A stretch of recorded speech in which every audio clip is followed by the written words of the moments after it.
Public music presents. Hello match check hello. तो दोस्तों ये गीत सिर्फ प्यार में धोखा खाए हुए दीवानों के मनोरंजन के लिए है। तो आपसे रिक्वेस्ट है कि कृपया आप इसे अपने दिल दिमाग हड्डी गुद्दा फेफड़ा आगे पीछे ऊपर नीचे हाथ पैर लात कहीं भी बिल्कुल ना ले। दिल पर चलाई के हथौड़ी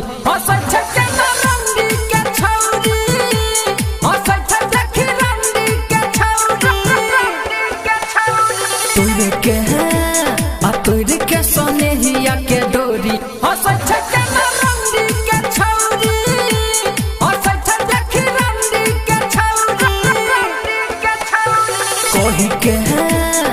कोही के बेसरमी सॉरी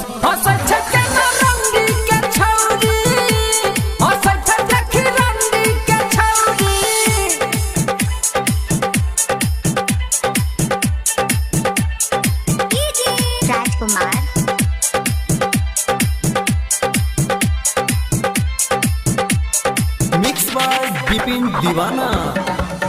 सब लगलै बेकार खाली ठीक हमारा प्यार छोड़ दिलियै एकरे खातिर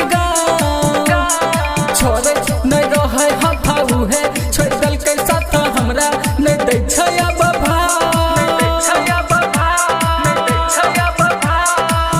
सब लगलै बेकार खाली ठीक हमारा प्यार छोड़ दिलियै एकरे खातिर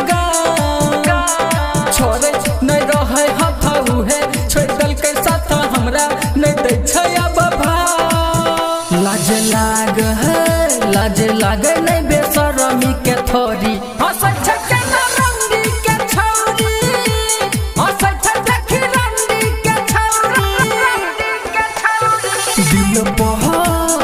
दिल पर चलाई के हथौड़ी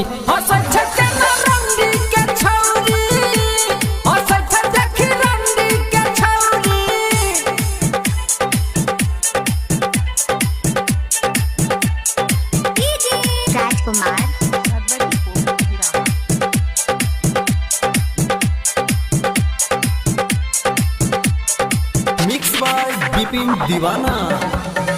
करिए कते पढ़े जे जरै छै करे जे हमरा हाल पर बजाबे ताली जानू रहे कब चाहे नै छिए तब निकलिए जाइ छै गाली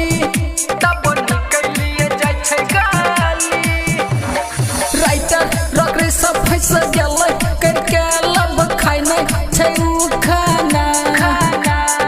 हर्ष अमिथाले से कहे छै कल सुनबै गाय के बिपिन दीवाना मन करे कपार दिए फोरी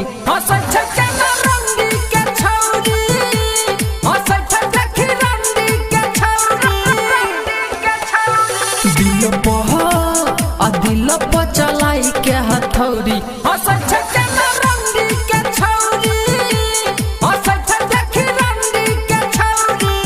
recording studio public music Dudhpura बाजार।